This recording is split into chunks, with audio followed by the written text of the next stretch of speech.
देखो, जैसे मान लो कि यहाँ पे तुम्हारा एक टंकी है, इस टंकी में पूरा पानी एकदम लबालब भरा हुआ है, ठीक है ना।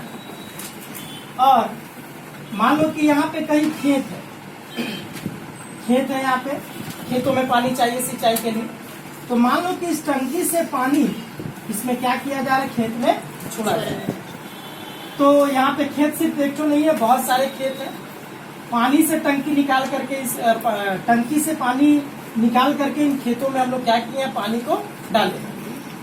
तो इस टंकी में जितना भी पानी है, पानी का जितना आयतन है, उस सारा का सारा आयतन हम लोग क्या किया, यहाँ पे खेत में डाल दिया।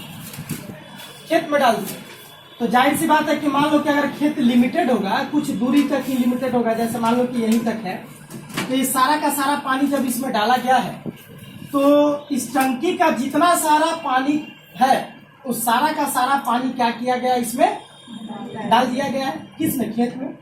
तो खेत में जब डालेंगे तो पानी का टंकी के अंदर जितना पानी है, वो सारा का सारा पानी कहाँ डाला गया है, खेत में। मतलब टंकी का आयतन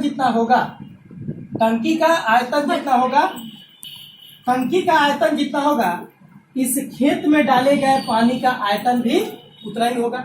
मतलब इसके अंदर पानी का आयतन जितना है, सारा का सारा पानी का आयतन खेत में चला गया। लेकिन तुम जरा सोचो कि अगर टंकी में पानी की ऊंचाई जिस हद तक थी, क्या वो ऊंचाई इस खेत में हो पाएगी? नहीं हो पाएगी। मान लो कि क्योंकि टंकी का तो एक आधार निश्चित है ना, उस हिसाब से इसका ऊंचाई बना है।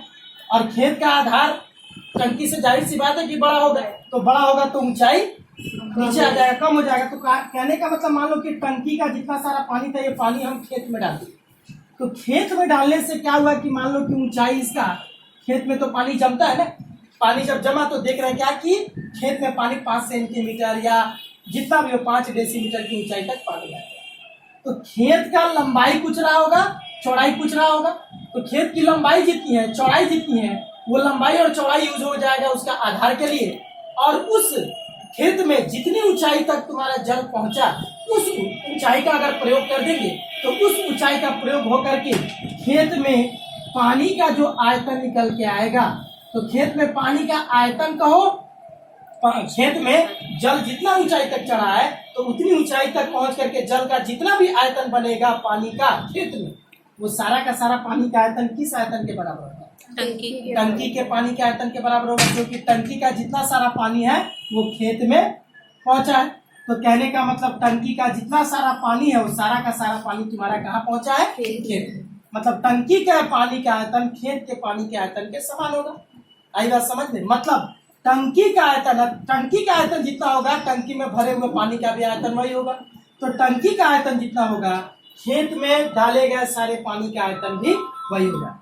इस सिचुएशन में टंकी का आयतन कहो या टंकी में पानी का आयतन, है ना, खेत में डाले गए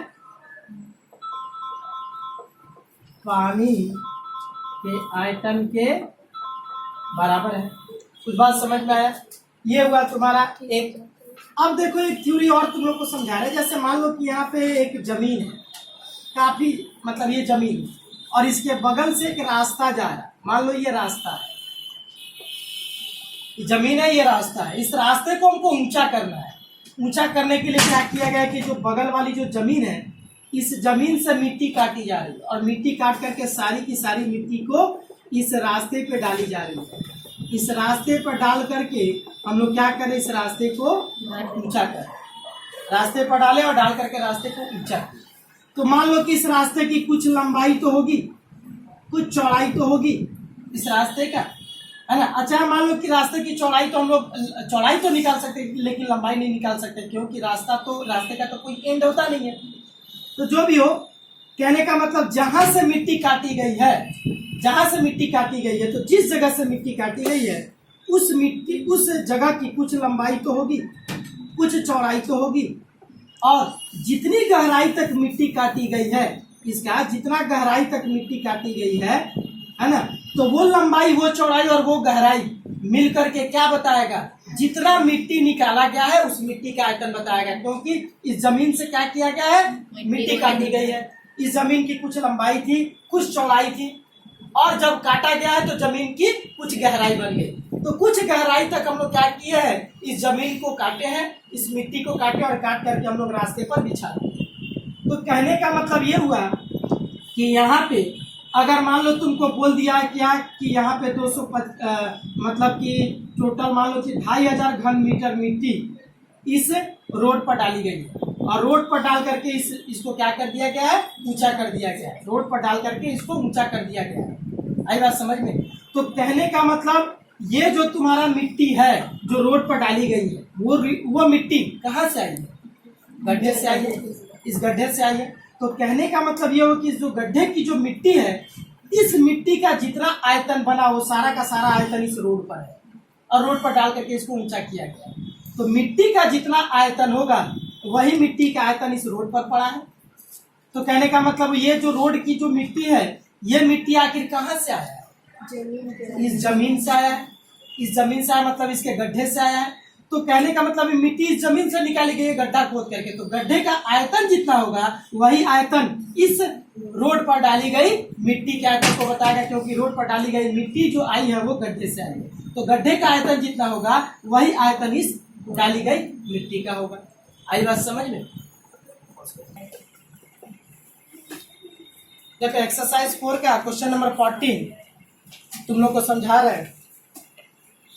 चांदमारी का रास्ता ऊंचा करना होगा, अतः रास्ते के दोनों तरफ समान गहराई और समान माप के 30 गड्ढे खोदकर उनसे निकली मिट्टी से रास्ते को ऊंचा किया जाए तथा प्रत्येक गड्ढे की लंबाई चौड़ाई क्रमशः 14 मीटर एवं 8 मीटर हो। तो रास्ते पर कुल 2520 घन मीटर मिट्टी डाली गई।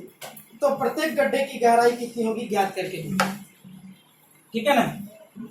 चांदमारी बोल करके एक गाँव है, बोल रहा है कि उसमें कहीं एक रास्ता है, उस रास्ते को हमको क्या करना है, ऊंचा करना है। तो रास्ते के बगल में जमीन थी, उस जमीन में क्या किया गया है कि 30 तो गड्ढा खोदा गया है। ऐसे करके 30 तो गड्ढा खोदा गया और 30 गड्ढों की लंबाई और चौड़ाई और गहराई तीनों समान। 30 गड्ढा खोदा गया। पहले गड्ढे को खोद करके इससे जो मिट्टी थी उस मिट्टी को निकाल करके रोड पे लगा दी गई, रोड पे डाल दी गई। फिर दूसरे गड्ढे से जो मिट्टी निकली उसको भी रोड पे डाल दी गई। फिर तीसरे गड्ढे खोद करके इससे जो मिट्टी निकली रोड पे डाल दी गई। इस तरह करते करते उस जमीन से टोटल कितने गड्ढे खोदे गए हैं, 30 गड्ढे। तो 30 गड्ढों की लंबाई चौड़ाई और गहराई समान है। 30 गड्ढों से जो मिट्टी निकली उस मिट्टी को हम लोग क्या किए हैं, रास्ते पर डाल दिए। तो अभी अभी तुम लोग को हम बताएं कि गड्ढे का जो आयतन है, गड्ढे से जो मिट्टी निकली है ना, तो गड्ढे की जो लंबाई है, जो चौड़ाई और जो गहराई है, तो लंबाई चौड़ाई और गहराई को लेकर के हम लोग जो आयतन निकालेंगे किसका, गड्ढे का जो मेरा आयतन निकल के आएगा तो वो आयतन उससे निकली हुई मिट्टी के आयतन को ही बताएगा। तो एक गड्ढे का आयतन जितना निकल के आएगा 30 गड्ढे से इंटू कर देंगे, 30 से इंटू कर देंगे तो पता चल जाएगा कि एक गड्ढे से जितनी मिट्टी निकलेगी।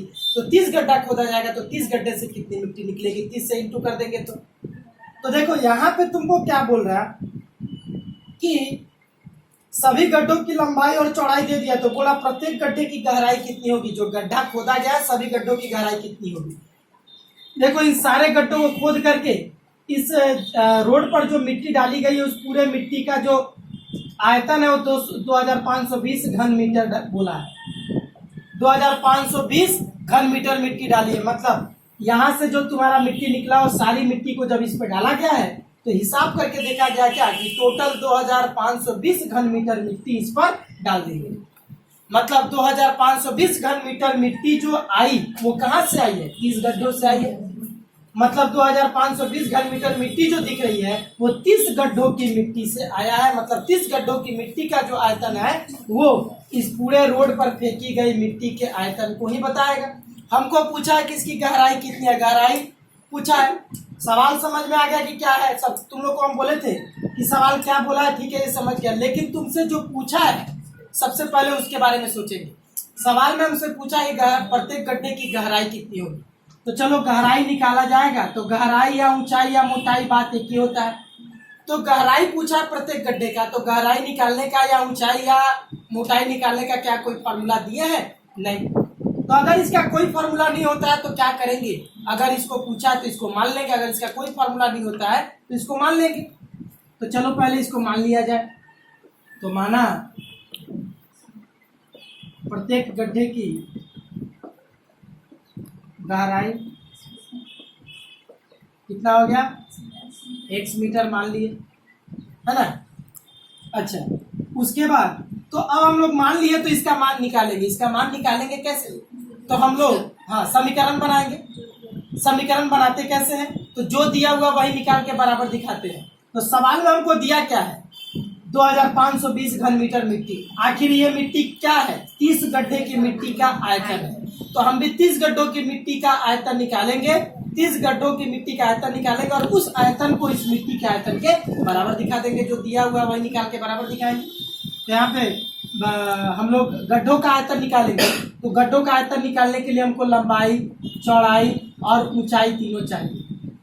तो गहराई तो मान लो कि मान लिए तो पता चली गया, लंबाई और चौड़ाई दिया भी है। तो प्रत्येक गड्ढे की लंबाई भी तुमको दिया है कितना?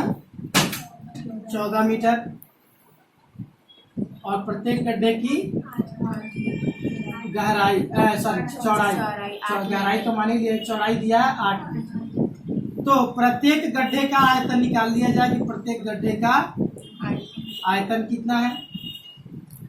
तो फॉर्मूला हो जाएगा लंबाई इंटू चौड़ाई इंटू ऊंचाई। तो लंबाई 14, चौड़ाई 8, ऊंचाई 1, कितना? घन मीटर। इंटू नहीं करेंगे पूरी तरह से, इंटू के फॉर्म में रखेंगे, हमारे लिए सुविधा होगा काटने होते। तो देखो ये तुम्हारा क्या निकल गया? मिट्टी का आयतन। लेकिन अगर इस आयतन को इस आयतन के बराबर दिखा देंगे मेरा आंसर नहीं मिलेगा। क्यों? क्योंकि एक गड्ढे की मिट्टी से निकला हुआ आयतन बता रहा है, मतलब एक गड्ढे से निकली हुई मिट्टी का आयतन ये बता रहा। हम तो 30 गड्ढे की मिट्टी को 2520 दिखा रहे हैं ना। 30 गड्ढों की मिट्टी का आयतन इतना दिया हुआ, तो ये तो एक गड्ढे का आयतन निकला है। अब 30 गड्ढे का निकालेंगे तो 30 गड्ढे का आयतन हो जाएगा, इसको वापस 30 से इंटू कर देंगे, कितना? घन मीटर। तो अब पता चल गया कि 30 गड्ढों से जो टोटल मिट्टी निकली उस मिट्टी का आयतन कितना हुआ? तो इतना हुआ। अब ये आयतन इस आयतन के बराबर दिखा देंगे। तो by ATP 30 into 14 into 8 into x, ये हो जाएगा मेरा 2520 के बराबर। एक्स का जब मान निकालेंगे तो 2520, ये जो 30, 14 और 8 इधर इंटू करा, इधर आकर के भाग करेगा, भाग कर देंगे। 1 0 से 1 0 काट दो, फिर 3 से कटेगा तुम्हारा 3 8 24, फिर 3 चौके 12, फिर ये कट जाएगा 14 6 84, फिर 2 3 6, 2 चौके 8।